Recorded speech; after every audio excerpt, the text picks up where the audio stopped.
ഇന്ന് തന്നെ ഡൗൺലോഡ് ചെയ്യൂ. കാണൂ നിങ്ങളുടെ ഫേവറേറ്റ് ഷോസ്. നന്നാവാനുള്ള വഴിയാ ഞാൻ പറഞ്ഞത്. അതിന് 10 ലക്ഷം രൂപ കൂടി നിനക്ക് കാണിക്കാൻ അർപ്പിക്കണോ?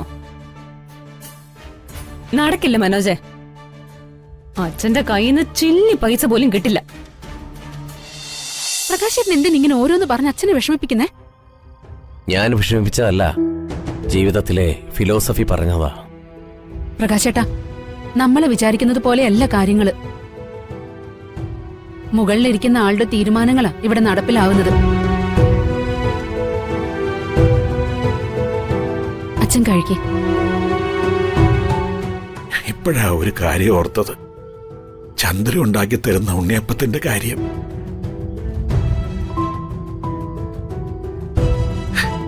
ജീവിതത്തിൽ എന്തെങ്കിലും വിഷമങ്ങൾ ഉണ്ടാവുമ്പോ ഉണ്ണിയപ്പം തന്ന ചന്ദ്ര വിഷമം തീർത്തിരുന്നത്.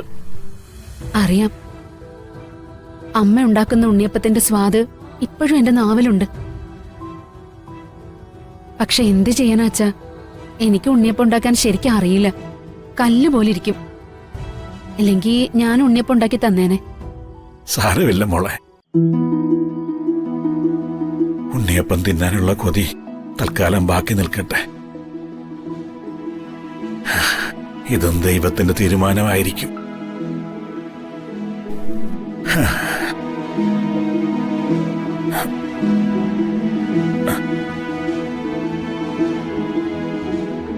വയസ്സുകാലത്ത് ഇതുപോലെ പലഹാരങ്ങൾ തിന്നണമെന്ന് തോന്നും. പലഹാരങ്ങൾ മാത്രമല്ല, ഫ്രൂട്ട്സും ഡ്രൈ ഫ്രൂട്ട്സും ഒക്കെ തിന്നാനുള്ള കൊതി കൂടിക്കൊണ്ടേയിരിക്കും. അതൊക്കെ സാധിച്ചു കൊടുക്കാൻ നിന്നാലേ എന്റെ പോക്കറ്റ് കീറും. അതെ, നീ ഒന്നും ശ്രദ്ധിക്കാൻ പോണ്ട കേട്ടോ. ചന്ദ്രു,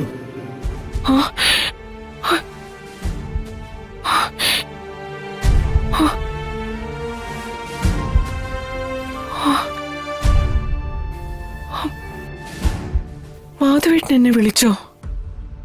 ഏയ്, ആരും വിളിച്ചതൊന്നുമല്ല. ഒരാളിനെ തന്നെ ഓർത്തു കിടന്ന അങ്ങനെയൊക്കെ തോന്നും.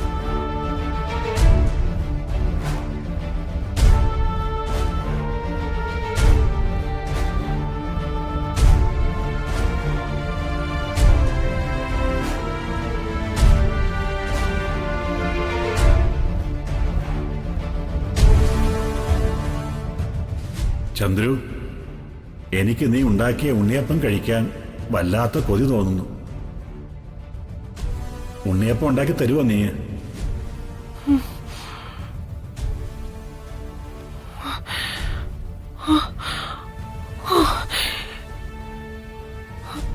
മാധവേട്ടന്റെ ശബ്ദമല്ലേ കേട്ടത്?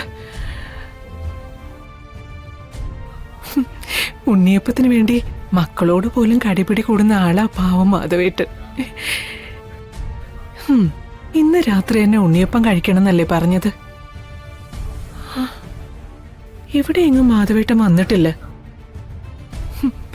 പക്ഷേ മനസ്സും ശബ്ദവും പറന്നിങ്ങെത്തി. കൊതിയൻ. മാധവേട്ടാ, ഭർത്താവിന്റെ ആഗ്രഹം സാധിച്ചു തരേണ്ടത് ഭാര്യാധർമ്മമാണല്ലോ. ഞാൻ മാധവേട്ടന് ഉണ്ണിയപ്പം ഉണ്ടാക്കി തരാം, പോരെ?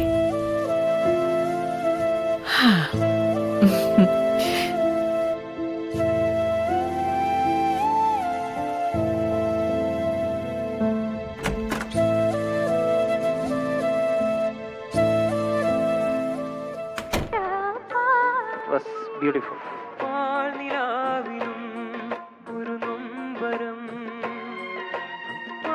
ശരിക്കും ആ ഒരു പെയിൻ അത് തേജസിന്റെ പാട്ടിൽ കിട്ടുന്നുണ്ടായിരുന്നു. കൊറേ നേരമായാലോ ഫോണില്. ഇനി കിടക്കാൻ കരുതേ. ഈ പ്രോഗ്രാം ഒന്ന് തീർന്നോട്ടെ. എനിക്ക് ഒരു പ്രധാനപ്പെട്ട കാര്യം പറയാനുണ്ട്. നമ്മുടെ ഭാവിക്ക് ഗുണം ചെയ്യുന്ന കാര്യമാ. ഭാവിക്ക് ഗുണം ചെയ്യുന്ന കാര്യോ? അങ്ങനൊരു കാര്യം നിന്റെ നാവിന്ന് കേൾക്കാൻ കൊതിയാവുക. ഇനി അത് കേട്ടിട്ട് തന്നെ ബാക്കി കാര്യം പറയ്. എന്റെ കോളേജ് മേറ്റ് രൂപേഷ് ഇന്നെന്നെ വിളിച്ചിട്ടുണ്ടായിരുന്നു. അവൻ സ്വന്തമായിട്ടൊരു ബിസിനസ് തുടങ്ങാൻ പോവാത്രേ. എക്കണോമിക്സിൽ റാങ്കോടെ പാസ്സായവനാ. ബിസിനസ് രംഗത്തേക്കുള്ള അവന്റെ ടാലന്റ് ഞങ്ങളൊക്കെ അന്നേ മനസ്സിലാക്കിയതാ. അവൻ എന്ത് ബിസിനസ് തുടങ്ങിയാലും അത് സക്സസ് ആയിരിക്കും. അങ്ങനെയാ ചുണയുള്ള ആമ്പിള്ളാര്. അല്ലാതെ നിന്നെ പോലെ സ്റ്റാർട്ടപ്പ് ബിസിനസ് എന്ന് പറഞ്ഞ് കിട്ടിയ പണം മുഴുവൻ തൊലച്ച് തെണ്ടി തിരിഞ്ഞ് നടക്കുന്നവരല്ല.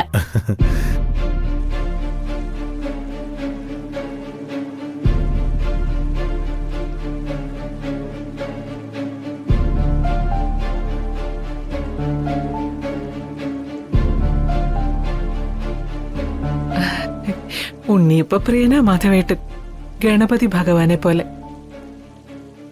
ചന്ദ്രികയുടെ കൈകൊണ്ടുണ്ടാക്കിയ ഉണ്ണിയപ്പം അത് കഴിക്കണമെന്ന് മാധവേട്ടൻ വല്ലാതെ കൊതിക്കുന്നുണ്ടാവും. ഭാര്യയ്ക്ക് വിവാഹ വാർഷിക സമ്മാനം എത്തിക്കാൻ രാത്രി വന്നയാളാ മാധവേട്ടൻ. അതിന്റെ പ്രത്യുപകാരമായി ഇന്ന് രാത്രി തന്നെ ഉണ്ണിയപ്പം മാധവേട്ടന്റെ കയ്യിലെത്തിക്കണം. ഫ്രണ്ടിന്റെ കാര്യം കേക്കട്ടെ. പാർട്ട്ണർഷിപ്പില് ബിസിനസ് ആരംഭിക്കാനാ അവന്റെ ഒരു തീരുമാനം. അവനൊരു പാർട്ട്ണർ വേണമെന്ന് എന്നോട് താല്പര്യമുണ്ടോന്ന് ചോദിച്ചു. എന്നിട്ട് നീ എന്താ പറഞ്ഞ? ബിസിനസ്സിലുള്ള എന്റെ ക്രേസ് ഹരിതമോൾക്ക് അറിയാമല്ലോ. എനിക്ക് വളരെ താല്പര്യമുണ്ടെന്ന് ഞാൻ പറഞ്ഞു. പക്ഷെ ബിസിനസ് തുടങ്ങാനുള്ള പകുതി പണം ഞാൻ കൊടുക്കണം. എത്ര വേണ്ടി വരും? ഒരു 10 ലക്ഷം രൂപ. ബിസിനസ് തുടങ്ങിയ 3 മാസത്തിനകം 10 ലക്ഷം രൂപയും പലിശയും സഹിതം രണ്ടുപേർക്കും വരുമാനം ഉണ്ടാകുന്ന അവൻ പറഞ്ഞ്. നീ എന്നെ വിടാതെ കറങ്ങി തിരിഞ്ഞ് പുറകെ കൂടിയപ്പോഴേ ഉടായ്പിന്റെ മണം അടിച്ചതാ. നാണോ ഇല്ലടാ നിനക്ക്? ഒരു വീടെടുക്കാൻ വേണ്ടി ലക്ഷങ്ങൾ അച്ഛൻ മുടക്കിയിരിക്കുന്നെ. മുടിയനായ മരുമകൻ അങ്ങനെയെങ്കിലും നന്നായിക്കോട്ടെ എന്ന് കരുതി ചെയ്തതാ അച്ഛൻ. നന്നാവാനുള്ള വഴിയാ ഞാൻ പറഞ്ഞത്. അതിന് 10 ലക്ഷം രൂപ കൂടി നിനക്ക് കാണിക്കാൻ അർപ്പിക്കണോ? നടക്കില്ല മനോജെ. അച്ഛന്റെ കയ്യിൽ നിന്ന് ചില്ലി പൈസ പോലും കിട്ടില്ല. ഈ ആവശ്യം പറഞ്ഞ് അങ്ങോട്ട് ചെന്നാലുണ്ടല്ലോ, നിന്റെ പൊടി പോലും ബാക്കി കിട്ടില്ല. 10 ലക്ഷം ഉലുവ.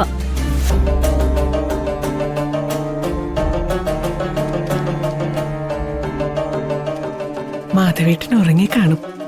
അതൊന്നും നോക്കണ്ട. ഈ രാത്രി തന്നെ ഉണ്ണിയപ്പം അവിടെ എത്തിക്കണം.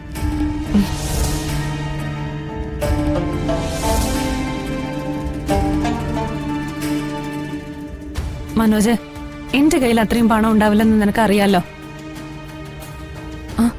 ഇപ്പഴാ ഓർത്തത്. പണം ഉണ്ടാക്കാൻ ഒരു വഴിയുണ്ട്. നിന്റെ അമ്മയുടെ കയ്യിലും കഴുത്തിലും കാതിലും ഒക്കെ ഒരുപാട് സ്വർണ്ണാഭരണങ്ങളുണ്ടല്ലോ.